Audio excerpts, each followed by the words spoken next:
All right, good afternoon and welcome back. Dr. Will Gaffney is going to stay with us through the workshop. I've actually bribed her with Dr. Pepper and with a little bit of Dr. Pepper. Well, just between her and me, right? But it was a bribery, I promise.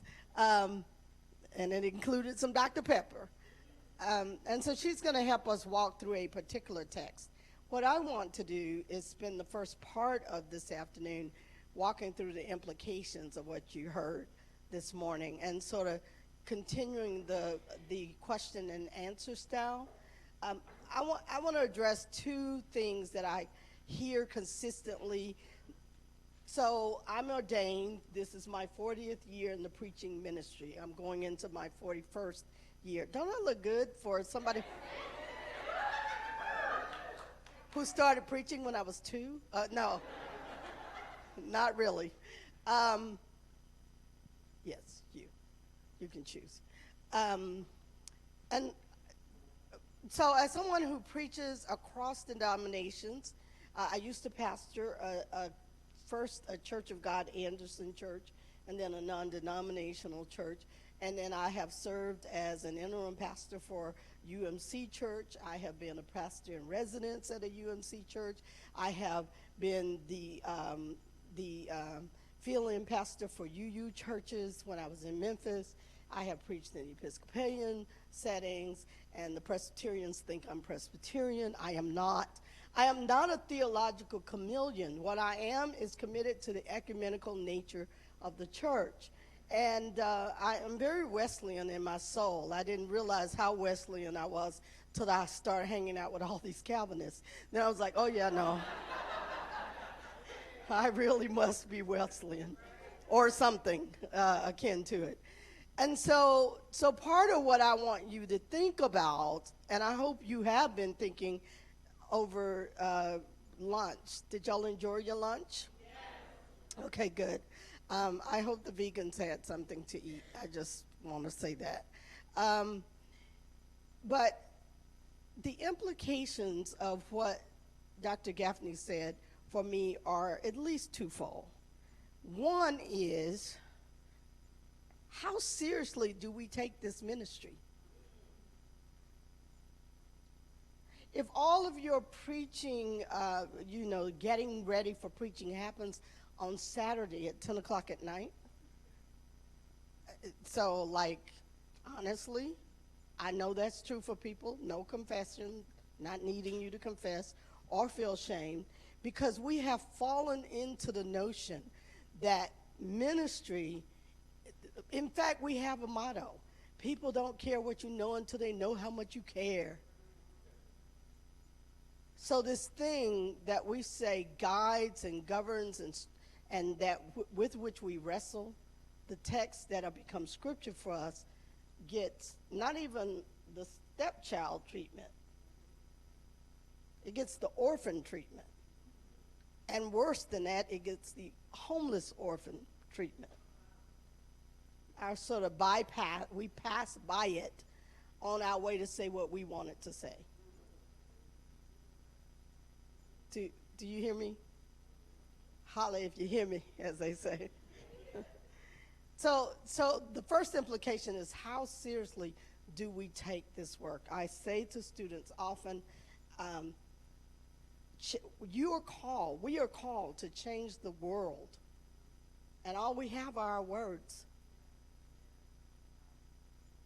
But if we don't take seriously the economy, the ecology of how we are using both our words and the words of these texts that become scripture for us in community, then are we really living into our call? So the implications of that, I really want you to think about and reflect on and reflect back with me about that. The second thing that I hear constantly, I actually heard this said in a lecture by a New Testament professor last week, which is, who's got time to learn the ancient languages? And to do so quote, is a waste of time if all you're doing is just getting through the process of the language. As soon as you have learned the alphabet, if you're doing Greek, learn the declensions. If you're doing Hebrew, learn the paradigms. As soon as you pass your last test, you're never going to pick the language up again. Why bother? And I think Dr. Gaffney really pushed us on the why bother. There are ethics in translation. There are justice issues in translation. So my friend said, just tell me which is the best thing translation. Just tell me which one. Just again, this, and I'm not picking on you, but your statement is in the air of other people, which is, I just came to be told what to do. And that is problematic. I just came to be told what to do. When in fact what we have been told is we should be wrestling with these translations and not just settling into whatever. I was translating Psalm with a student in an independent study last spring, and we discovered not only that the KJV was horrific in some of the translation, but so was the Nrsv. That the translations, in an effort to, quote, straighten out what the poet clearly meant, actually didn't translate what the poet said in several places. And so if the challenge is, I just want the right translation, whether it is your favorite KJV, because that's what I grew up in and that's what I memorized scripture with, and that's what the old folk in the church know, which, by the way, is really our cop-out when we say people can't change. People change all the time. Those same people you saying can't change got an iPhone. Give me a break. They are not talking with the cord out the kitchen wall. They're not. So it's a lie when we say people can't change. It is we don't have the courage to do the hard work to help people know the path to change. We're lazy as preachers, as interpreters. We want the path of least resistance, and we don't want anybody to question us. Thus, we can say, how do we keep people from not complaining? Well, good luck at that. I pastored for 28 years. If you figure that out and bottle it, that'll sell. You'll be rich. If you can figure out how to keep humans from complaining about anything. Because even the people that once you do it their way, they will complain about that. You're weak. You just give in. You know, the people will find a reason to complain. So the two implications for me from this morning, those are my two implications. What about you? Either what I just said or anything else that Dr. Gaffney said this morning. Did I make your head hurt? This is the other thing my students always say, you made my head hurt. Dr. Val, I think the implication for me is that I want to educate my congregation. I also do campus ministry at Central State, so I want to engage the students, and I want them to fall in love with the questions. And so it's the balance for me, I think. And how do I balance? They're not going to become scholars necessarily, but I think it's the process of just weaving in certain things in the text and beginning to raise questions. So how do I do that without making their heads spin? Or maybe that is my job, to make their heads spin. I don't know, because I kind of get off on making people's heads spin. So I'm probably not the person to ask that question. But let me say this about something else Dr. Gaffney said that maybe you caught or didn't catch, was around certitude. The equating faith with certainty. You know, if I have questions, then I must not have faith. You understand what I'm getting at here? That part of the way we have misshapen the church is we have made people believe that questions mean they don't trust, love God. I don't know how you read the Bible and get that. I mean, this is why I think people are not reading the Bible. Because, you know, Habakkuk said, you know what, God? How can you look on evil? Like, how is this even possible? Or Gideon, my favorite question in the Bible, when the angel says to Gideon, the Lord is with you. You are highly favored. And Gideon goes, if God is with us, how come all this is happening? Right? So the Bible is sort of full of this kind. Let me take one step back and say, I think some of the challenges training ourselves and others to read differently, to read with the questions in the forefront, to read with the questions as a gift, and not as some fear that you're going to fall off the faith meter. And Dr. Fred Craddock once said that the preacher's job is not to hold the faith, but to hold up the faith, to lift it up as something to look at. And that when the preacher himself or herself fall out of faith, it is the community's place in liturgy to keep us all in relationship until we can believe again. Because if you want to be absolutely truthful, if your faith has never come under question to you, you just haven't lived long enough.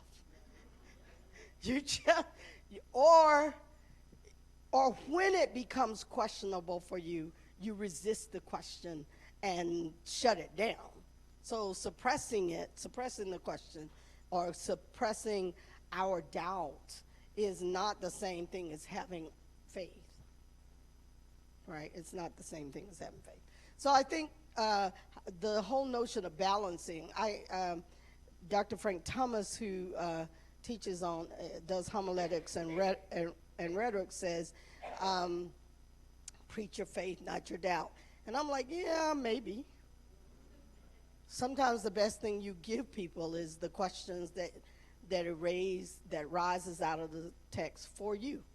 And it helps people go, okay, I'm not crazy by myself. They say by myself, so, you know, I may be crazy, but I'm not crazy by myself. And that questions can be a faithful response. When the twin, Thomas, says, I'm just not going to believe y'all. He has a real good reason. They have not proven themselves to be the most reliable witnesses. So we always pick on Thomas, but I'm like, yeah, I'm with Thomas. Y'all are not reliable. Y'all are not reliable. It's something as simple as turning the table on the text help people. But we fall into the habit of just saying what we've always said or saying what we've heard someone else always say, partly and mostly because we are not reading deeply in the text. Now, part two of that, you're not going to take language. I suck at languages. I heard you. I suck at languages, whatever. Well, so I was in Cuba, and I was with my friend who's a native Spanish speaker, and my head hurt most of the time because I was trying to keep up with them because I have been studying Spanish, and clearly I am not fluent in Spanish. And their dialects. So he's from the Dominican. Dominicans have a different dialect and speed than Cubans, who have a different dialect and speed than Puerto Ricans. I mean, it is not the same language. It's kind of like South Alabama is not the same language as North New York. It just ain't. Even if you all speaking English. It's just not. It's not the same language. And so some of what I think, one of the implications here is owning that we miss a lot in the biblical text because we don't make allowances for something as simple as regional differences. in the text. Gender difference clearly in the text. We have so whitened the Bible that we don't even see the racial differences in the Bible. So part of what I heard from Dr. Gaffney also was a slow burn read would help you. And if you're only going to the text on Friday or Saturday to get a 15-minute homily, like that's it, that's all the time you're going to spend on that text, then you don't have time to do a slow, careful read of even the English that is in front of you, let alone whether it's in any variation of Arabic, Hebrew, Greek, Aramaic, Hebrew, Greek.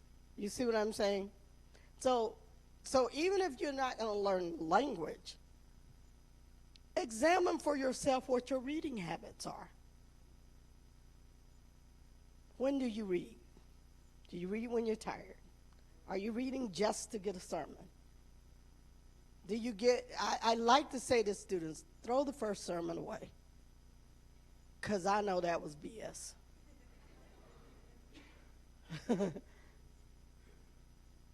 Beautiful stuff, yes. Because it's typically not the deep diving stuff, right? It's typically not sort of going down to what troubles me here. What is troubling me? And I often say that's the place where the sermon lies. So the challenge of if you're only reading English is we're not even doing that well. Last thing I want to say before we don't actually know how this is going to work, but we're going to do it because we've done it before. Is that translations and paraphrases are not the same thing. So when somebody gets up and says, I'm going to read the Message translation, no, you're not, because it's not a translation. And, it's a paraphrase, and in many, many places, not even a good one. Like in a whole lot of places, not a good one. Kind of like when I was growing up, the Good News Bible. You know, my mom had one in the bathroom right next to the KJV, you know. And I think she had a CEV, some other translation. But that is actually the way I learned to read the Bible, is that my mother had more than one version present in her space that was her devotional time, which for us happened to be the bathroom. And if you had to go to the bathroom while she was in devotion, tough. But it was a visual for us that there's more to this than learning whatever tradition it is. Last thing I'll say before I turn it over to Dr. Will, on translation and interpretation. I think I was about 12. I might have been a little bit older. My father was a holiness preacher, Church of God, Anderson. And my mother was a school teacher and by black church tradition, a first lady. But my mother was not into the first lady thing. No matter how you cut that, no matter how you, whatever. So they were apparently having an argument. I say apparently because we were in the other room and I had not heard how this started. But I heard my father start quoting 1 Peter. Even as Sarah obeyed Abraham, calling him Lord, whose daughter you are. Now, you can look that up if you want to. My mother was cooking a soup. I heard my father say that, and we peeped around the corner. Like, because I don't know what's going to happen, but I know what ain't going to happen. And my mother was stirring on the stove, and she stopped and put it down, and she turned around, and she looked at us. We were in the door between the kitchen and the living room, We lived in a trailer, so it was open, but we had not been paying attention. And she looked at my dad and she said, well, I'm not Sarah and you ain't Abraham and these ain't Abraham's time. And she looked at us and said, come on, get you something to eat. That was the first time I knew you could actually interpret that scripture. However, the times permitted. But, so when people ask me, how did you become a womanist? I say, I was Bernice Bridgeman's daughter. Okay, don't sit down. So we want to do what you call a slow walk through a text. And so the text we're going to use is Nehemiah chapter 5, the first 10 verses. And so what we're going to do is you're going to lead the reading of it the way you did at Woman Preach. So while you set up, what translations do you all have here now? You have everything, because right, digital. Okay. So then let me just throw out a couple that will be off the plate. We'll just take all the paraphrases off the plate. Limit ourselves to Nrsv, JPS, CEB, NASB. That's about as far as I'm willing to go. So we read on your own as you are, but we're also going to read it aloud. Nehemiah 5, and it should be the first 10 verses. But we're going to read it aloud severally in turns. So who would like to read first? And what translation will you use? Okay, so NRSV, CEB, and one more? I'm sorry, what are you? NCV? All right, we're going to have an experiment. So we'll do just those three.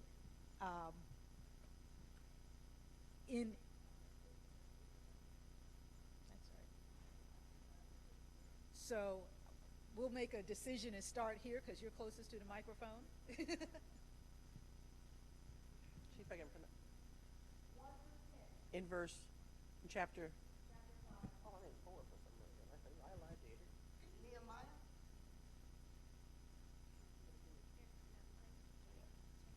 Now there was a great outcry. Now there was a great outcry of the people and of their wives against their Jewish kin. Slower, okay. I just didn't talk fast.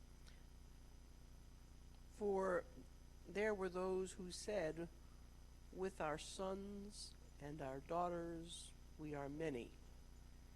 We must get grain so that we may eat and stay alive. There were also those who said, we are having to pledge our fields, our vineyards, and our houses in order to get grain during the famine. And there were those who said, we are having to borrow money on our fields and vineyards to pay the king's tax.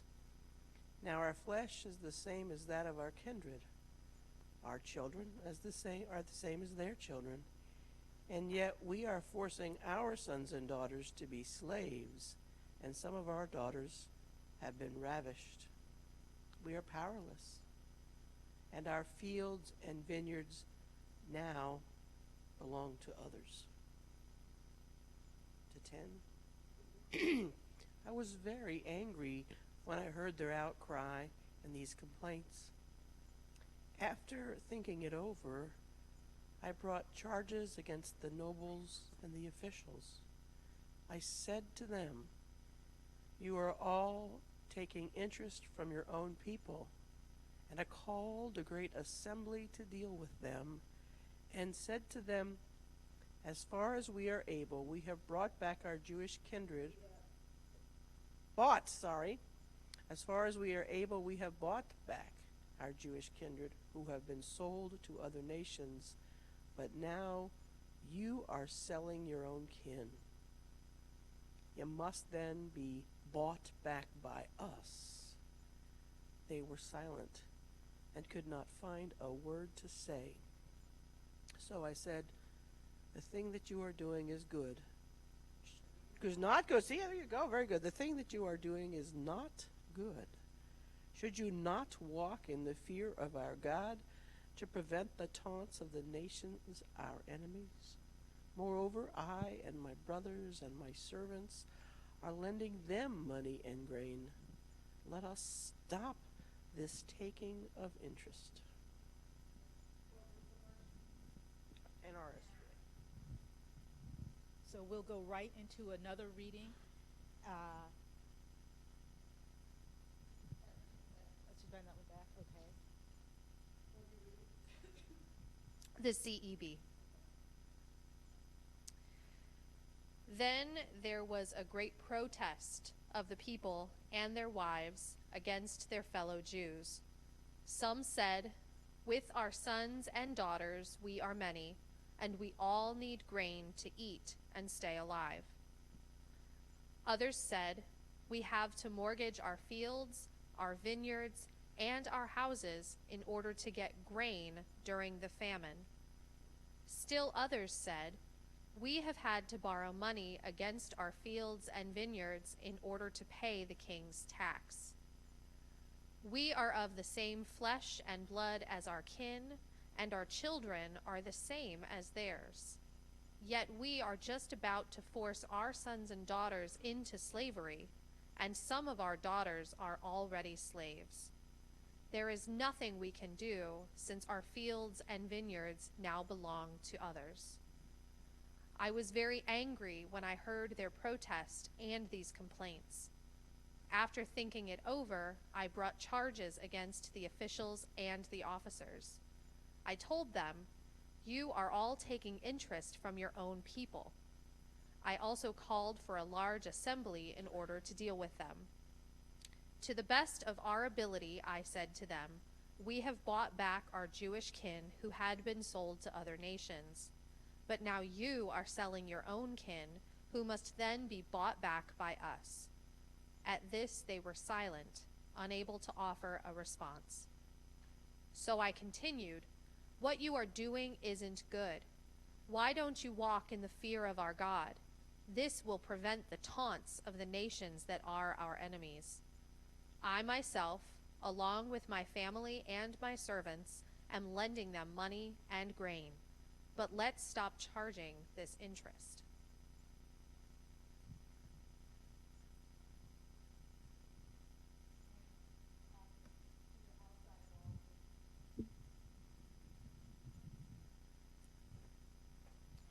This is from the New Century Version.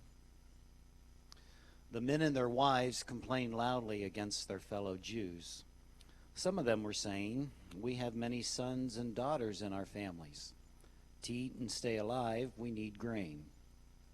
Others were saying, "We are borrowing money against our fields, vineyards, and homes to get grain because there is not much food." And still others were saying, "We are borrowing money to pay the king's tax on our fields and vineyards. We are just like our fellow Jews, and our sons are like their sons. But we have to sell our sons and daughters as slaves. Some of our daughters have already been sold, but there is nothing we can do, because our fields and vineyards already belong to other people." When I heard their complaints about these things, I was very angry. After I thought about it, I accused the important people and the leaders. "You're charging your own brothers too much interest." So I called a large meeting to deal with them. I said to them, "As much as possible, we have bought freedom from our fellow Jews who had been sold to foreigners. Now you are selling your fellow Jews to us." The leaders were quiet and had nothing to say. Then I said, "What you are doing is not right. Don't you fear God? Don't let our foreign enemies shame us. I, my brothers, and my men are also lending money and grain to the people. but stop charging them so much for this. Okay. So what were some of the words, expressions, ideas that jumped out at you? And if it's tied to one of the particular translations, even if you don't remember the name of the translation, point to that part of the room and we can confirm the translation. So Shannon's going to help us with mics. I'm closest to this person. Well, I noticed that CEB, great protests of people and their wives, like wives aren't people.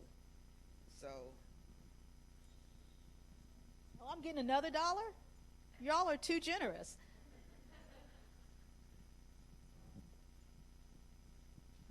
And I'm getting some Fitbit steps. Where the text was talking about the plight of the daughters, the NRSV mentioned that they were ravished, whereas the CEB called them slaves, and the NCV referenced them as being sold. So that's the kind of thing we may want to work through the language on. And that earlier point about people and wives, or women and men. Any others?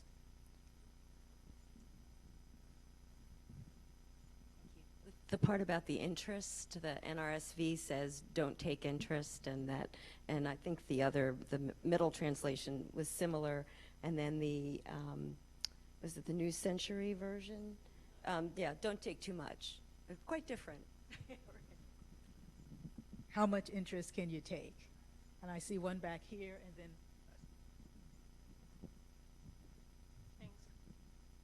I also noticed a difference in a verb text in the NRSV. I think it was in verse 4, where it says we are having to borrow money. And I think one of the other translations said we are just about to have to borrow money. nice.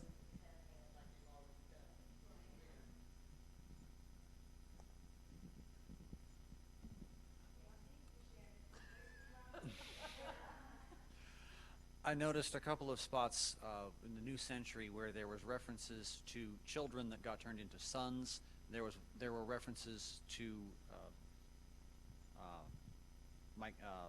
my compatriots turned into brothers, and the one that actually caught my attention is in verse 6. NRSV and Common English both reference to hearing their protests and complaints. New Century got rid of the word protests, so it's just complaints now. Okay, so I'm going to say something about the language that you use, because the language that you're using is causative, and it's ascribing, it's identifying the persons who you're basically saying that people have changed the language. And I don't know that you know that unless you read it in Hebrew.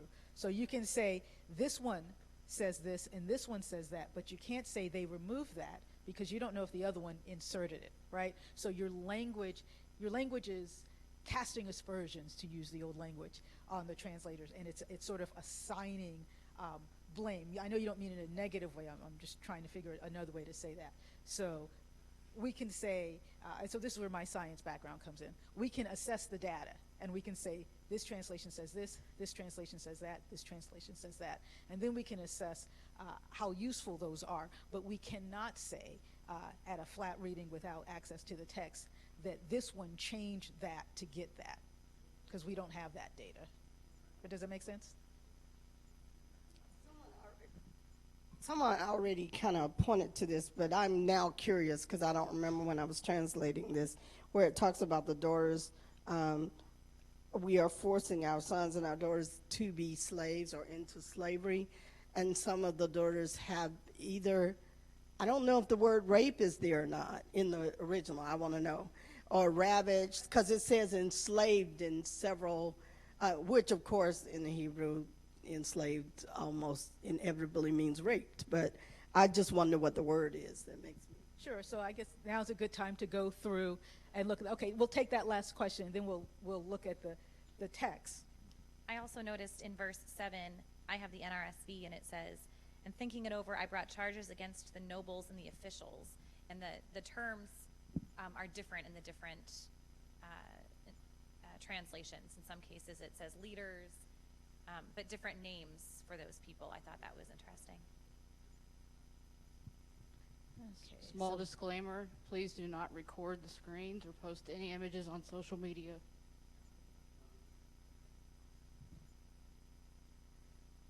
Okay. Now, I'm going to just start, let's see. There's two backs of the room, so I guess you all are looking this way. So the people in that back of the room, let me know when this is big enough. I see people in the very back of the room. Oh, apparently I went the wrong way. I'm still hitting the wrong one. I think I put my thumb down. Are we good? Y'all need more? Some of you are just non-responsive. Okay. All right. So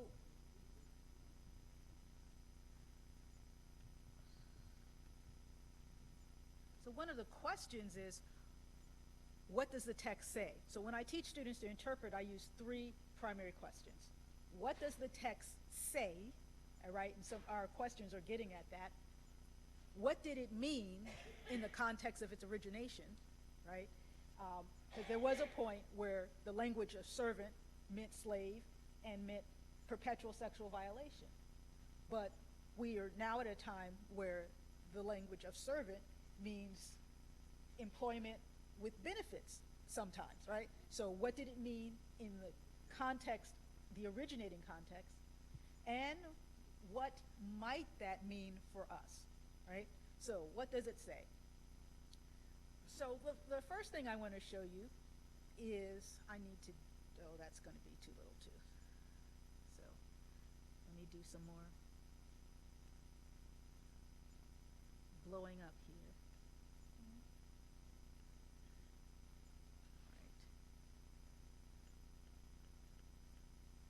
right. Okay. So the first thing I want to show you is that the question about who is involved is people, and we'll just take the terms one at a time. So how is peoplehood being constructed in Ezra? Ezra and Nehemiah, this is Nehemiah. Ezra and Nehemiah go together on the same scroll. I understand Ezra and Nehemiah to be a heavily misogynistic text, and I come in with that. We all come to texts with things, and so it's important to acknowledge them because none of us can come without the stuff we have. So peoplehood is being articulated as people, and as some of you have seen, and women. And these women are constructed in relationship to the people so they can be wives is the primarily understanding, but of course Hebrew doesn't have a separate word for wife, so it's women, some of whom are wives. But notice the peoplehood is defined in such a way that the constitutive assembly is purported to be male, right? Text without a context is a pretext, right? So this is part of the Ezra-Nehemiah saga at the sort of gathering assembly that's going to happen later in Nehemiah 8. When they read the Torah all day long and people assent to it, the text is going to stipulate that women, men, and everyone who could hear and understand is there. So maybe that will shift in their minds, but right now, that's how it's being configured. The next, was there a word or expression in verse 2 that we were interested in, that someone raised? Because I can't remember all the questions and points.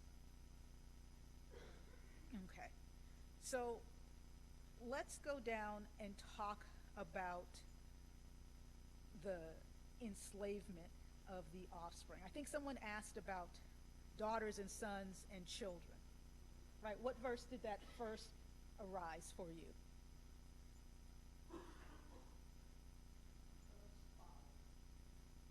Okay.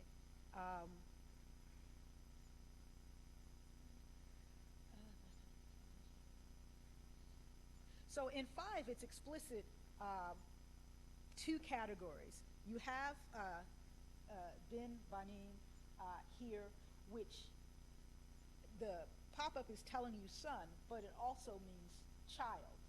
It means children. So this is an example of the kind of word I was telling you about, the grammatical form that is in plural. In older translations of the Bible, you would have, the sons of Israel, left Egypt and went on their merry way. And we all knew the daughters of Israel didn't stay behind. We knew sons was supposed to be inclusive. That happened because this is a term that when it's inclusive, you could have 99 women and one man, and you would use the same form. It could be a 50-50 group, you'd use the same form. It could be all men, you'd use the same form. And if you were speaking New Jersey, you could say, you guys, use the masculine form and apply it to women, as we do with the expression you guys, right? So this word can be translated sons or children. Since it's paired with daughters, it makes sense to keep it as sons. But one of my translation practices is to always translate it inclusively as children, or to spell out sons and daughters when I know that's the case. So unless we're talking about somebody who only has 7 sons, I will rarely use the word sons. Okay.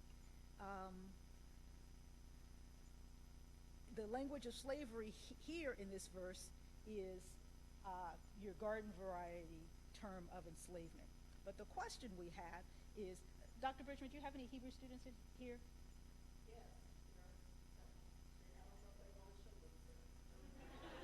How far have y'all gotten? Well, we're not doing Hebrew now, but there are Okay. a couple in the room that might be willing to speak from last semester. Okay. So we're going to do a deep... Or another time that they took the language, as I look over on that other side. Okay. We're going to do a deeper dive on this word. What happened to the daughters? The verb kavash has different meanings depending on how it's conjugated. One of the things that Hebrew does is it takes a basic word root like break, we'll just take the consonants BRK, and then how something is broken will be changed by the vowels that go in between and the prefixes and suffixes. So in English, if I wanted to say that I broke something a lot, I'd switch words and say smash, because that's a more breaky word, right? And if I wanted to say something was smashed passively, I'd add the word was to demonstrate the passive. Well, in Hebrew, you just change all the vowels around, and you can do 7 different layers of that. So this word has to do with being subdued, so you can already hear why the rape translations are coming up, why the ravish translation is coming up. But in its semantic range, which is all the things it can mean, when it's in this particular layer of the 7-layer cakes that Hebrew verbs are, their 7-fold structure, this particular verb is in the nifal. Does any of Dr. Bridgman's students remember what nifal does to verbs? Huh? It is passive. And so this is a thing that happened to them, right? They were put in this. But notice it's not just subdued. And this is why you can't just, the question about lexicons earlier, why you can't just take the first word, the gentleman asked about lexicons. It's not just to be subdued, it's also to be degraded, right? So now, we're in the Iron Age, we're in the Israelite cultural worldview, we're in a shame-honor society. When they say, our daughters have been degraded, they mean enslaved and raped, right? So translating that, now you could just say our daughters have been degraded, that ravish text get at it. I think the enslaved text, the text that say our daughters have become slaves, doesn't, because we still have a disconnect from the horrors of slavery and the fact that slavery in the ancient world and in the Slavocracy, in the American Slavocracy, was also perpetual sexual abuse, right? So slave is a bad word in our culture, but ironically, it was less bad than just laying bare, our daughters have been degraded. enslaved, raped, right? So think about what's at stake at those translation tables, and about whether or not there are any women in those rooms. There were only 2 women on the Nrsv translation committee, by the way. And they had to stage an action in order to get 2 women. Every woman with a PhD in Hebrew Bible, they called each other and said, don't take it until we get 2 of them in. And they got 2. That's all they got. Yes. I'm just, based on the English, that ravish is a problem for me. I even looked up the meaning just in case I was off myself. Okay. But it's to fill someone with intense delight is one of them. Another one is to seize and carry off by force. But even that, that doesn't say raped. Right. I think the word raped ought to be in there. Yeah. And ravish, I think, also goes back to, makes me think of bodice rippers. I just learned this term a couple years ago. For those who know, it's the very cheesy and sleazy romance novels, you know, where you put your hand on your chest and your hand on your head and you're fainting all the time. And they are, you know, we're having a lot of talks about consent, and there's very problematic consent.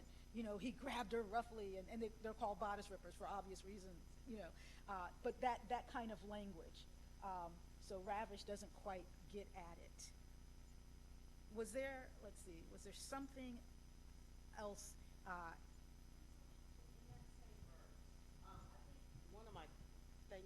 One of my questions is the order, because it talks about for our children are the same, and yet we are forcing our sons and daughters. We are forcing our sons and daughters to be slaves, which is a current situation, and some of our daughters have been ravished or already, and it seems like the daughters, of course, were offered up first, or that there looks to be some issue of order where they were and then we've seen other texts that say that. So is that in there?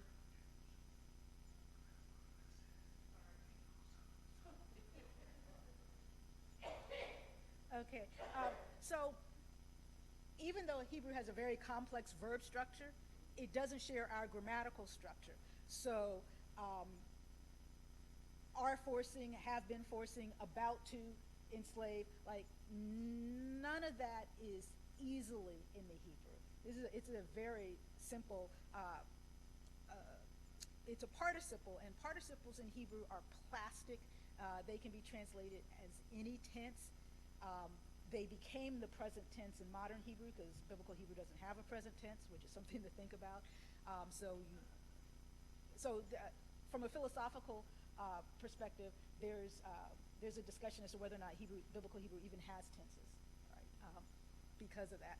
So that language is what I call translator artifact. That doesn't mean it's wrong, but it means you have to situate it in the action some way. So there's not a good handle on what to do. That would be purely the choice of the translator. So, yes.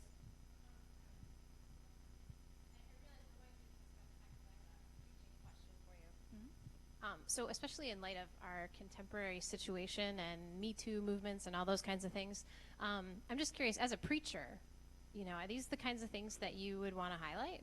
Absolutely. I would, but I'm asking, yeah. Yes, I have been actively preaching about sexual assault, sexual harassment, rape and incest in the text for my entire preaching career. And I think it's important that we name it in all the spaces, not even just this. When I talk about Sarah and Abraham, I say that they had an incestuous relationship, right? And that we have to talk about it, right? You know, so, yes, absolutely.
is unhelpful to churches because it doesn't actually help them grapple with and wrestle with the whole text. So now I want to move on. We've done some of the word studies that are at stake here. Now I want to look at what the community is doing in this text and the implications. So the community has come to say, we got big families, we don't have enough food, and remember this is in the context of the return after the Babylonian exile. And so their fantasies about this is going to be the second Exodus and we're going back into the land of milk and honey have come short, right? So in their return, some folk have more than other folk. And when hunger arises in the community, I'm sorry, I keep forgetting y'all over here. When hunger arises in the community, what is it that they do to alleviate the hunger?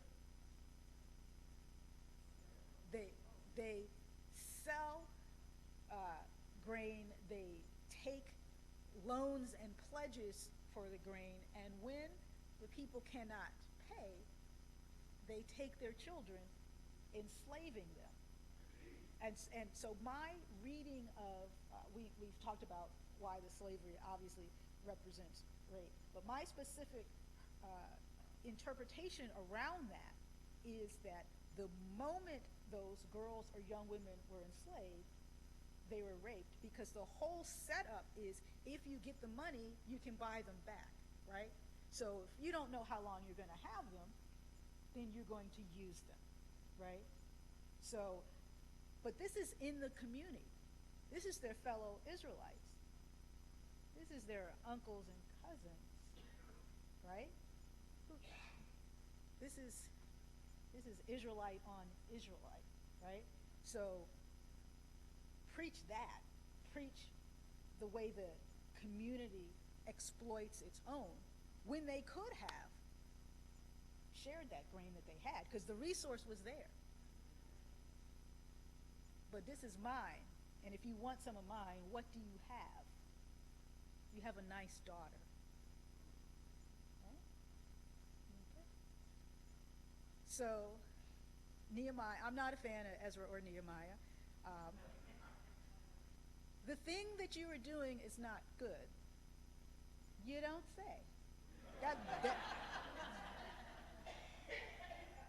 You the pastor in this mess? That's what you got, Nehemiah?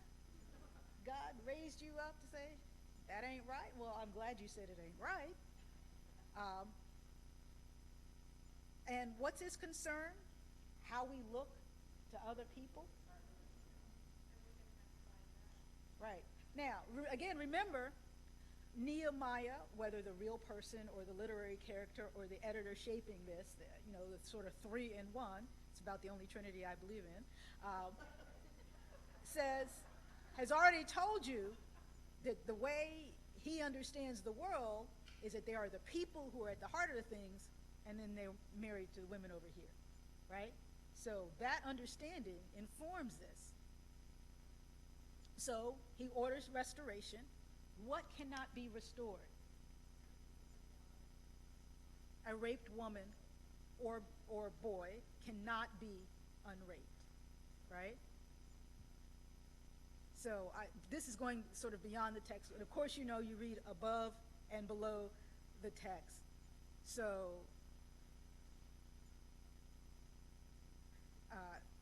they do this restoration, but notice he doesn't even address the specific state of the daughters. So often, we know there's violence against women in the text, and here the complainants have specifically said, this is one of our grievances. And he goes right to property and money and never says a mumbling word about the daughters. Another lesson, go ahead.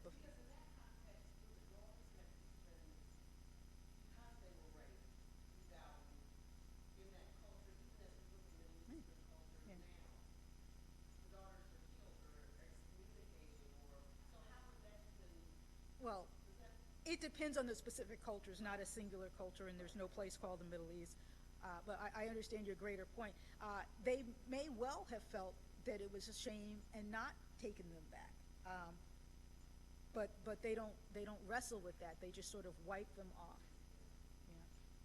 So I'm going to say one other thing about this and turn this back to Dr. Bridgeman. Of course, we know we read things in context, and I gave you reminded you of the context of the return. There's another piece of context that I think is important when we think about these people. Again, the story begins in Ezra. Oh, I need to take off the wide context. Ezra 64 tells us that the people who came back, this assembly, 42,360 people. Whether you think that number is real or not is irrelevant, because it gives us the way they are telling the story. And that's in addition to the 7,337 slaves they brought with them. So they come out of this second captivity, which is probably the third or fourth if you add up all the Assyrian captivities. They're doing their sort of reenactment of their original story of coming out of captivity into freedom. They come bringing slaves this time. And if you do that math real quick, they have one slave for every 5 people. And yet they're selling their children and not so. So can you preach this without doing a class analysis? Can you preach anything without doing a class analysis, right? To be womanist is to be intersectional. That means you look at gender, you look at ethnicity as it functions in the biblical world, which is not the same as race in the modern world, but they can be analogous. You look at class issues. Sometimes you're looking at age and ageism.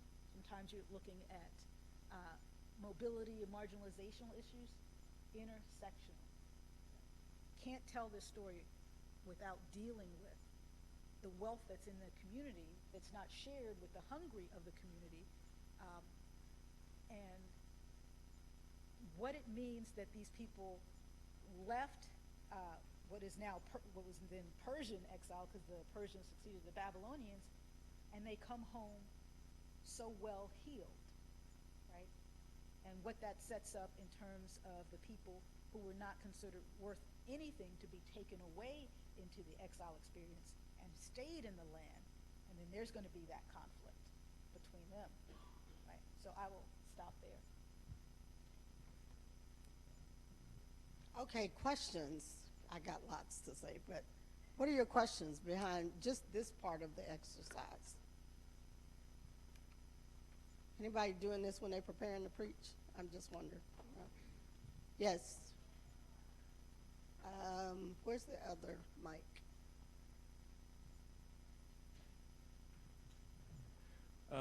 Is there any probability for us to make unintended distortion or manipulation to translate the scriptures in a way of close scrutinizing the text?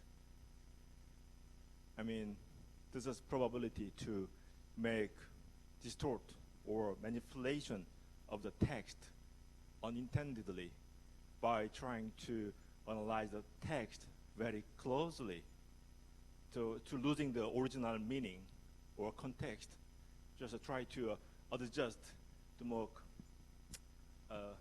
plausible explanation. If I understand your question, what are the dangers in such close, nuanced readings? Can that lead to distortion? Is that your question? Unintended, yes. There's always the possibility of distortion because you cannot move from one language into another language seamlessly. There are things that cannot be translated from language to language. So there's always the potential for distortion. I do not think that a close reading makes that more of a possibility than a loose reading. I would also suggest that we really have no way of fully grasping what we call an original meaning. We don't live in that context. We don't live in that world. We don't know all all the idioms.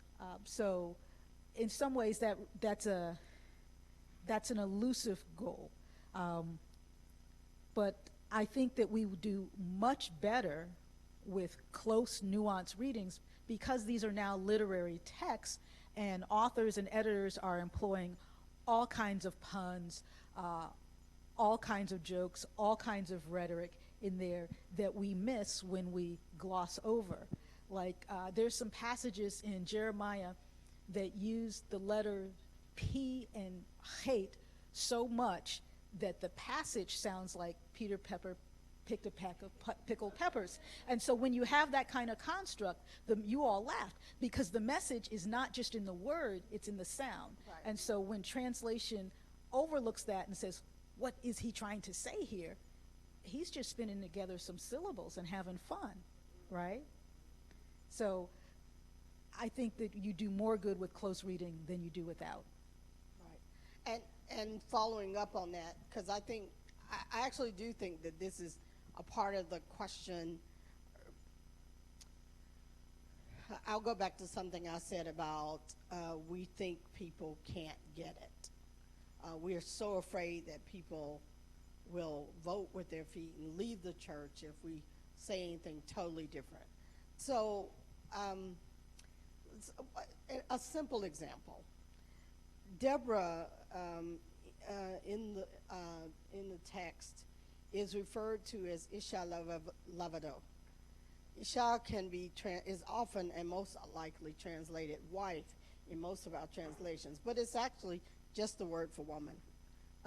And you do wife in context, right? And so they translate Isha Lavado, wife of Lavadoth. Well, Lavadoth is the plural form of a feminine word. So I often say to people, so is Deborah married to this woman named, see how quickly y'all freaked out?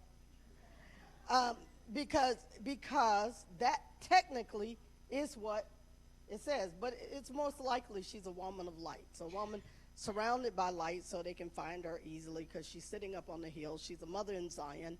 And Lavadoth is never mentioned anyplace else in the book. So like Jael is always connected to her husband. Deborah is never mentioned again in connection to this thing, Lavadoth, which is why I'm convinced she wasn't married. I'm just convinced of that because that was the pattern they were using for the women in the book. And so she's not mentioned, this person is not mentioned again. So it's probably not a person. It's probably literally the plural of light, because that's what it is. Close reading. Now, everybody freaks out every time I say that. But I'm like, but that's what the text says. Do you want what the text actually say, or do you want to hold on to what you've always believed? I mean, that's the problem with close readings. We're afraid that people will have to let go of what they've always believed. But isn't that a part of the journey? That when you know better, you do better. And if you don't know to be disgusted at raped women, well, keep reading the Old Testament, so that you can get disgusted. And then Me Too will just be something that is a part of your lexicon or whatever, as a part of working on it. So last thing I want to say about that is Bill Mons sent an email today from Accordance. Did you see this email that came just now? That somebody was talking about the difference between plain meaning of text and, as if there's a such thing as text without translation.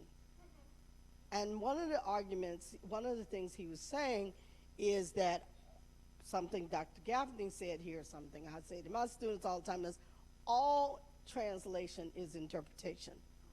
All of it. Because there are places, and she showed you this, where there are words with range of meaning, huge range of meaning, that you need to decide which word to use.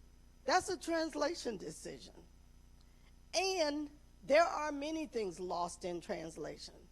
So let me give you an example. I had a friend, when we were pastoring in Austin, he had recently moved here from Nigeria. and he was with us, and we were in Texas. He was with us at a barbecue. And one of my other friends who was visiting was sitting there and said concerning the person who had prepared the barbecue, that boy can burn some food. And everybody around us was like, yeah, you know what. And my friend was horrified because burned food ruins food. If you take burn to mean char, whatever, it's like, no. But in the colloquial of the day, to burn some food meant to really cook it up really well. Part 2 example. Last week, there was circulating on Facebook. I hollered when I saw it because I thought, this is so true, that you good can mean 7 different things in black culture, depending on how you say it and under what context. So let's say you want to check on somebody. You good? Let's say you're tired of somebody talking to you. No, you good. Let's say you want to encourage somebody. You good. See what I'm saying? Same 2 words, but they can mean 7 different things. I didn't go through all 7 of them, but you got the point. So my point is, that's in English, and that's colloquial. And we don't know the colloquialisms of Hebrew. We don't. Now, some of them we figured out because they use them enough, right? Last example I will give is, I often say when I was teaching, I would say aliens invaded means something different depending on where it shows up in the newspaper. Okay, you took that from me. Huh? You took that from No, me. I do. If 100 years from now somebody from Mars come, no, I actually didn't take it from you. I used it before. Okay. If 100 years from now somebody came and saw a cartoon of an elephant and a donkey talking, what would it mean? I mean, what does that mean? Now, if you're not ensconced in U.S. culture and know that those are political or animals that represent 2 different political parties, and that it's presumably a conversation between people representing those parties, but you know elephant and donkey is an animal or some kind of mammal on this terrestrial ball, how you translate that might be really weird. Kind of like what some of us have done to Revelation. So when Dr. Bridgeman was changing the inflection of her voice, that was reminding me to remind you that this is a written text without the speaking cues for the most part, right? And so when you see something presented discursively, you don't know when it's sarcastic. You don't know when it's a joke, right? So we don't have the body cues and the facial expressions, let alone the oral history that's passed down. And so sometimes texts are read against themselves. There are also texts that are designed to be performance pieces and actually have some theatrical cues in them. I mean, it's just such rich literature. And so I'm going to close with my aliens have landed example, which apparently is different from hers, but okay. So mine, I was always using the newspaper for this, but people don't actually read physical newspapers very much. So if you see the words aliens have landed on your newspaper app or on the web page, how do you respond, right? It depends on where you see it. If it's up front in the headlines, you're moving into your basement with some canned food until this thing gets worked out. But if it's on the entertainment pages, you're taking your family to the movies, right? So how is it true is a different question than is it true, and how it's true is absolutely dependent on genre and context. Okay. Questions, comments? Yes. Okay. Oh, sorry. Yeah. So, I'm not a preacher. So I am, no, listen, because I'm thinking about this as being the recipient of the work that we're doing. and I don't even know how to ask the question. I guess I am wondering, even for myself, what do you all see as your responsibility or job or whatever to the congregation? Like, what is the benefit, if that's what I'm trying to ask, to the audience, to the congregation? Like, I'm just wondering how we're thinking about why this work is important as shepherds, as leaders, as people that are giving this to the congregation. Does that make sense? Yes. So that's, yeah. To break the back of biblical illiteracy, much of which comes out of the pulpit, and bad interpretation. That's my job. Yeah, I mean, yeah. It's like I would much rather. I had a 90-year-old woman say to me, I was teaching last year at a huge church, and she said, I wish somebody had said this to me 50 years ago. It's at the level of, we think people can't handle questions and truth because we want to, quote, protect them, as if that's our job. And having lay people come up to me time and again when I teach in church settings going, this broke scripture open for me. This really helped me think differently about blah, blah, blah.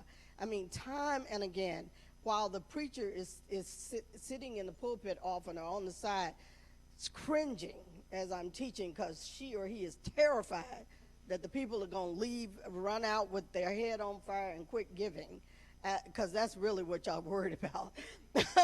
And more times than not, because people are interested in truth and true, because truth is, when I say truth, I don't mean in some definitive once-all statement. I mean we know in part. God, I can't believe I quoted Paul. But we do. In this regard, he's right about this, which is that we really are on this sort of journey of knowing. We don't know everything we need to know. And I mean, let me use this example too. I started reading through the Bible with my pastor this summer. We got through it. It was torturous. We read from Genesis 1 to Revelation, 22, whatever the last verse is. And I started over, which has been even more torturous. And what's interesting about this is how much I have missed as a biblical scholar in the text, and what it has made me dig down in to look for and go, okay, I need to look that up. I need to think about that. I need to think that through. So for me, this digging into the text is at the level of helping people grapple with their questions, grapple with this text that we say is scripture. Like I do think you handle it carefully. I do think it's hazardous material. I do think that, and that it should be handled carefully and with kid gloves, So, but that doesn't mean it shouldn't be handled, which is usually the thing people usually settle on. The preacher serves as the don't you worry your pretty little head, I'll just tell you what it means to people, instead of helping people become astute readers and questioners and scholars and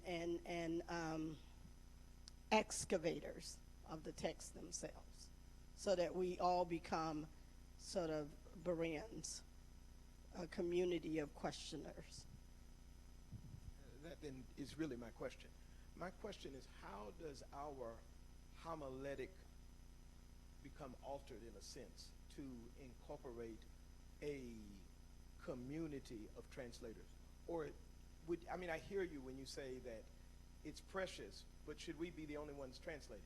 Or should we think of or begin to cultivate a homiletic that uses the community and pulls in those who are not the professionals, the seminarians and such, to say that this is something that you can read for yourself and translate. How do we fit that into our homiletic? Is that possible even? Well, I don't know what Will would say, so I'm going to let her answer for herself. But let me say this. I don't actually think everybody's capable of doing it. I don't think people are skilled. That doesn't mean I don't think people can be skilled. I think the "this is what I think" stuff is what has gotten the church in trouble. Well, what I think is what you think is no more important than what I think. Okay, I have been studying this for 20 years, and you honestly think what I think is not more important than what you think? What is wrong with you? I mean, really, what is wrong with you? The fact that we have come to disdain people who spend their lives as students of the word and doctors of the church and scholars, we have been trained to disdain them. And to say that my 5-year-old, somehow what she or he thinks about the Bible is just as important as what Dr. Will Gaffney thinks. I mean, literally. I'm not saying you're saying that, but I know that that's in churches. I've seen it. I've heard it. Well, you can't, you spent 4 years grueling in seminary to get a theological education, and the lay leader who barely reads their Bible will say to you, well, what I think is just as important as anything you study. And they're not reading. They're not continuing to read. So I want to disavow the notion that there's some kind of equality around levels of expertise. That is not to say, however, that I don't think that there ought to be a circle of inquiry and questions and delving into and using the resources of a community to learn together. For a season, my pastor in Philadelphia on Wednesday would study with the people the text she was going to preach on Sunday. So to come Sunday, people had so much buy-in in the sermon that often didn't sound anything like that conversation on Wednesday. But because they had been digging in that text with her, they were ready for a proclaimed word, which, by the way, is different. Because oftentimes I think preachers get up not to proclaim, but to use the pulpit as a teaching tool. Well, this is where I got you. So in the Greek it says, and then, no, that's your slip showing. That's the foundational work that you have to do. But by the time you get up on Sunday morning, you need to be clear about what you want to say. Clear about what you want to say. Whatever that might be, propositionally as that might be, and it might give way in another season. You might find yourself on that 3rd-year cycle of the lectionary saying, I said this 3 years ago, I no longer believe that because X, Y, and Z, and I now know this. That too is a part of journey. It's helping people see where you yourself have changed what you believe because of deeper study. So I introduced the book Woman is Midrash with the metaphor of a supper table to which everyone is invited. And so I think that's a useful response to this question. And that is, when you invite folk to your home, even as you say, make yourself at home, there's varying expectations and there's varying capacities around the table, right? So I met your little one earlier, so she's asleep. So if you were at the guest, I might give her the plates or the napkins to put out, but I'm not going to give her the knife we use to carve the ham, right? So, and I would accept some help in the kitchen with some things, but I'm not going to have you clean the bathroom after you leave, even though you all have used the bathroom as much as you use the kitchen, right? Like it's just going to flow out differently. So that's my thought, that all are invited to the table. All questions are invited to the table. We wrestle together, but some help to facilitate, shape, guide, teach, and preach at that table, right? Each person is equally valid, and that's what has gotten confused in each notion is equally valid. That's not the same. But each question is equally valid. I have a question. If we are to carry this to the pulpit, we are going to be challenging some preconceived, long-held attitudes.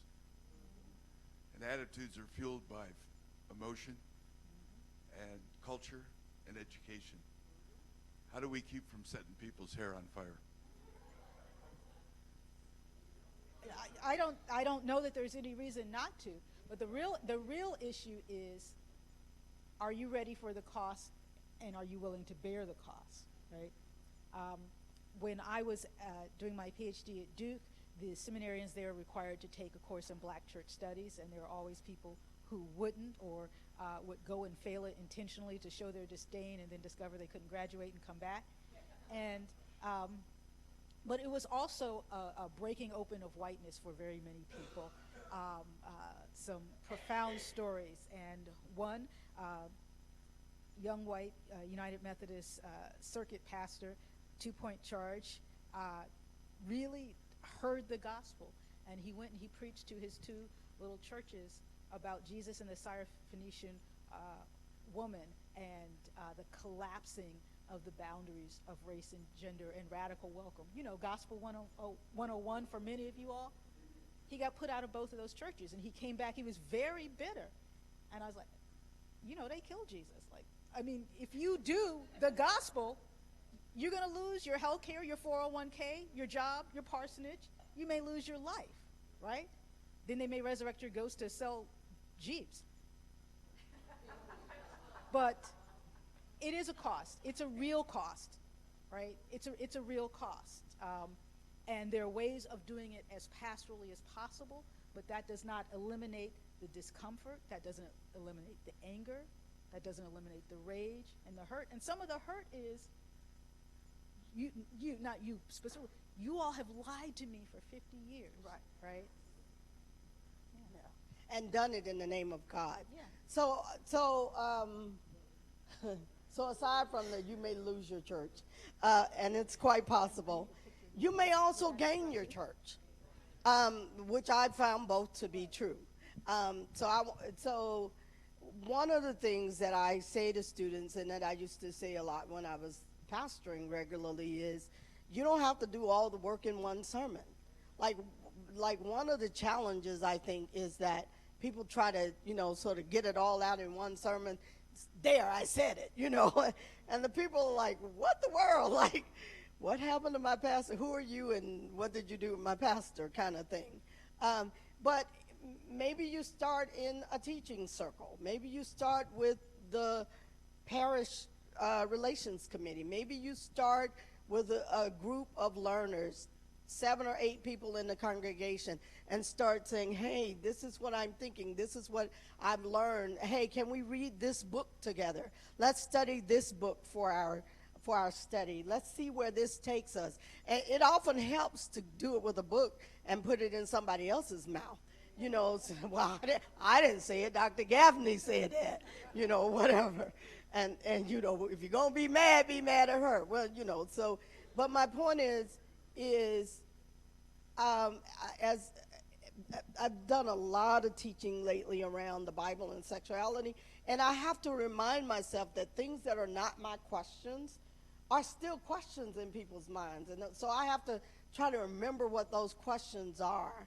And I have to think through what people's concerns might be, not so that I can avoid them, but so that I can honestly assess and respond to them, right? So the answer, another answer to me, brother, is that you go slow. You don't.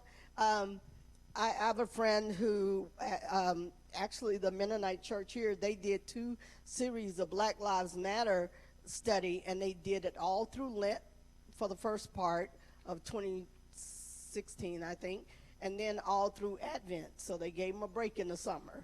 But watching Joel decide that this was important, but this congregation need time to absorb it, that this was not going to be a hit it and quit it kind of thing. So I think you have to pace yourself to new understanding as well. Because for many people, it isn't like new language. It's what I said about being in Cuba trying to speak Spanish. I sucked at it. But because I'm committed to it, I kept trying. And so I think you don't get burned the first time and say, well, that doesn't work. I mean, you figure out how to go slow and what goes slow in your context means. Who are possible co-conspirators? I don't like the word allies anymore. It's become such a weak word. Who are possible co-conspirators, companions in the work, who can come alongside and help. I'll use a very country example. Who's a bell cow? You know, who's the person that if they start talking, everyone listens? So is that person someone that you can start having casual conversations with so that they don't be the person that grabs everybody in that first conversation and then you can't get any further? You know, if a congregation is ensconced in a certain kind of hermeneutic and a certain kind of homiletic, you do have to take your time to switch. You know, you have to take your time. You can't do it like, although I'm also a fan of rip the Band-Aid off, so there's that. So there's that. I mean, there's some things you can do, and I'll give you this other example. My pastor in Philly has always and continually used gender-inclusive language or gender-expansive inclusive language for humans since she got there. So the word mankind and how to reach the masses, men of every birth, she would never sing that. So people of every birth, you know, whatever. So changing the language without saying, I'm changing the language and you're going to get on with this, by golly, she just was doing it. And he is now resting in the bosom of Abraham. But we had an elder, a deacon, who was, at the time she came, in his 70s. And maybe 3 years after she had been there, without ever saying, I'm using inclusive language and you're going to use inclusive language, you better use inclusive language, she required that of the people in the pulpit, you know, the associate ministers. But without ever saying that to the congregation, I noticed that he started saying people and humans and folk and humankind, and he would never say mankind, whereas when she first got there, that was, and he started saying he or she or whatever. So changing practice, even without calling attention to it, changes the atmosphere of a community. Last example is kids are your best allies because they haven't bought into all the stuff that we have bought into. And you can train them. That's why when I was teaching worship and people would say, well, we can't sing no foreign songs in our church. And I'm like, first of all, if it's a song sung in the church anywhere in the world, it's not a foreign song. It's just a song you don't know. Because it's one of the church's song. It's in a different language, but it is the church's song. So if we are the intercessory presence of Christ in the earth, and we are singing together with the whole church, then we have to learn to sing the church's song. Kids, they will sing a song in a different language in a minute because they are not hung up with this border thing that we're hung up with, right? Kids are like, yeah, they're singing that in Brazil. Yeah, let's sing that. And they will learn it, and the adults will go with it because they're like, oh, the babies, they're so cute, right? But if you tried to tell the adults to do it, they would be like, you can't make me. Okay, and that's true, you can't. So the challenge around the homiletics here is slow. Try something new, something new. Try something new, just something new. Try asking the appropriate question in the middle of a sermon. You know, the troubling question in this book that is getting finished. Meet the resistance in the room. Meet it head on. I imagine you're thinking, because I think that sometimes. I tried to do that this morning in the sermon. I hope you caught some of that. But meet it.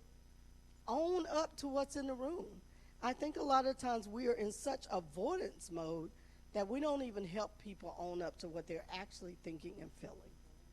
That notion that we own what we feel, what we think, and not just have an emotional outburst.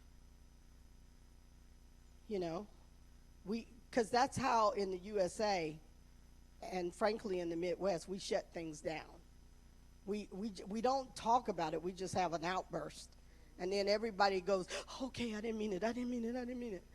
Pass the macaroni and cheese, and so that it doesn't actually get dealt with. And I'm suggesting that we own that. This might feel not just uncomfortable. This might make you mad. This might make you feel like you don't know who God is anymore. Name what you know might in fact be going on in people. And that in itself becomes a way to diffuse in the midst of the preaching. I think we have about 10 more minutes. Huh? What? Oh, David. All right, Dr. V, you started to get into what I was going to ask from the homiletical perspective and looking at with the Nehemiah text, the troubling part being kind of the rape of the daughters, but how, I guess, strategy-wise, as we're looking at this from a preaching perspective, what are ways in which we can allow the women who are the troubled part of the text, but yet the characters in the text that don't speak or have no visible speaking, this is the women in the protest saying. So how would you incorporate that in terms of addressing the troubling text within a sermon? Okay, I'm going to let Dr. Will answer that, but let me just say that's hardly the only troubling part of that text for me. I just want to say there's a whole lot about that text that's horrible, but that's like a part of a whole construct that is problematic for me. So I'll just focus on the question you asked, which is, as I understand it, how to center these women in the sermon, given that they don't have a voice in the text. Preach from their perspective. What I do in Womanist Midrash is to center them, sometimes giving women the voice, creating texts for them to speak, naming them. But you can do a powerful sermon by conjuring up one of these women and having her talk to Nehemiah, having her talk to her father, having her talk to the cross-the-street neighbor that enslaved her and her little brother. I mean, you can just open that text up. So part of what shapes Womanist Midrash is the practice of sanctified imagination, the imagination of black church and black preaching. So use your sanctified imagination, but use it along with what you have pulled out of a critical reading of the text. Go ahead. I think she had the mic first. No, she doesn't have a mic. Okay. Sorry. So I know this is a Homiletics Preaching Institute, and that's what we're focusing on. But you have both mentioned that there are times and places outside the pulpit to bring this up, and sometimes it's better there. Can you take a couple minutes to expand on that, where it's outside the pulpit, either in small groups or one-on-one, where it might be better to start the conversation and then take it to the pulpit, or where it's better to rip the Band-Aid off in a one-on-one rather than as a preacher at the pulpit, or is it always better to start there? So I don't know that if I said better, I didn't necessarily mean that. So let me repent and in sackcloth and ashes, because I was saying there are other ways to start diffusing anger and rage and all of that, but I believe it's possible to preach deeply these texts, and let me just say, from a womanist intersectional place, no matter what. Like I believe you are able to do that from day one. But I also know people are afraid. So my thing was where to dip your toe in. Dr. Will talked about somebody at Duke being upset. When I lectured at Duke, a United Methodist student said, "How can I be as prophetic as you?" And I said, "Probably can't, because you care too much about your pension." So, I mean, and I totally get that. I can't believe I'm going to Martin Luther King, but I am. That moment in the kitchen when Martin Luther King Jr. faces death and resolves that death is a possibility gives him great courage. Not that he wants to die, but at some point you have to let go of, what if I don't have this pulpit? What if my people hate me? If I come out, what will my family do? You know, at some point, an internal something has to happen in you that says, I'm going to preach. And I think prophetic preaching is pastoral preaching. I don't think those are two different things. So I'm not of the oh, you're not being pastoral. And by pastoral, people usually mean you're not making the people feel good. I actually think it's more pastoral to tell people a truth that makes them uncomfortable and change and grow than to continue to keep misshaping people for the gospel. So I think that's pastoral. It depends on what your motives are. Are your motives to live into, as fully as you can, your call and to live out the good news of God in the best way you know how? If those are your intentions, the impact might still be devastating for some people. But intentions, though they are not everything, they do count for something. You know, if what you're doing is just being pornographic with your new knowledge and esoteric, just to show off and not really to help the church, then that's wrong no matter what. So I would say that there's not that one is better in one setting or another setting. I would make the decision around what I wanted the congregation to do. So if it was a topic that I felt they needed to be able to ask questions, engage, do some of the work in the text themselves, I would set that up as a study or conversation. But whether it's been rape or incest or Black Lives Matter or Me Too, those components have been part of my teaching, seminary classroom, teaching opportunities in congregations, as well as the pulpit. So it's really whether or not we're in a space where we want to have people to be able to partner more fully in that conversation. But sometimes it needs a preaching moment and needs to be proclaimed. As I'm sitting here, one of the things that I am thinking is the shaping of the preacher themselves. So, for example, the text that we just looked at, so I was imagining, okay, so like how could I preach that, for example? And then it had sort of the thought also that even if I preached the same words, if I had done that as the backbone, that my sermon would be experienced differently by the people that are hearing it. And so is that a part of how is that a part of your experience? How are you changed before you even get to a place where it's a preaching moment? Constant revelation. I read the Hebrew Bible through every year as I decide what sections my students are going to teach. I'm constantly surprised, and they're also pulling out things I haven't seen or new ways of thinking about things. And taking the intersectional matrices even further. My goddaughter, who is now a young woman because she just had her bat mitzvah, taught during her devar, and she used the haftarah where David is dying and Solomon is brought to him, and he's telling him, here's some things you need to do, and among them he's telling him who he needs to kill. And she did something I never heard anybody do with the text, and she said, we don't know how old Solomon was. Imagine him as a child getting this information, being told he has to go out and kill these people. And I realized that except for like baby Jesus and Samuel as a little boy, I have adultized everyone in the Bible the way some folk whitenize everyone in the Bible. And hearing that very complicated mess of ethics and devaluation of women on all of that from a child's point of view, it's like, okay, I just have to start the Bible all over again, right? And so that I was grading papers earlier, and one of my students wrote about returning to a sense of wonder and awe.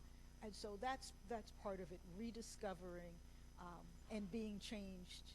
And in theory, the preacher and pastor and priest I am today is because of the work I did yesterday. That's some of this work. For good or for ill. So I think I will end with this. Thank you again, Dr. Gaffney, for all of your scholarship.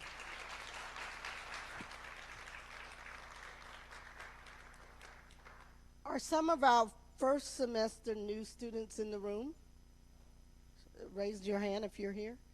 You're the only one that stuck it out from this morning. Welcome to seminary.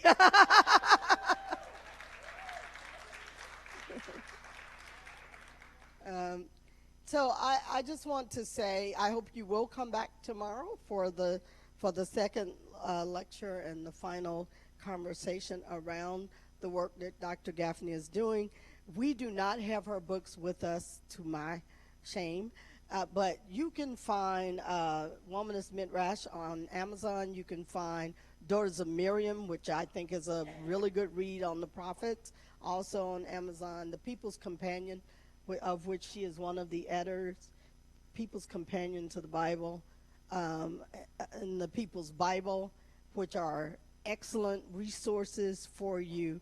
And now, if you're doing anything in the latter prophets, Nahum, Habakkuk, and Zephaniah, she's done that volume, and it's out as well. Go on Amazon, bust your book budget today. Do that. I'm sorry that we don't have them so she can sign some of those for you, but do buy those books. The last thing I want to say is this work has been brought to you by a working Episcopal priest. Quit acting as if she's just talking like a biblical scholar. She preaches sometimes 2 or 3 times a month, right? More. As do I as a Bible scholar. We do this out of a love for the church. This is not some abstract looking at the small parts of the Bible. We don't care nothing about what's happening in the church stuff. So this work has been brought to you by a priest. Keep that in your mind as you're thinking about, well, I can't do that in the church. And I'll see you tomorrow. Bye.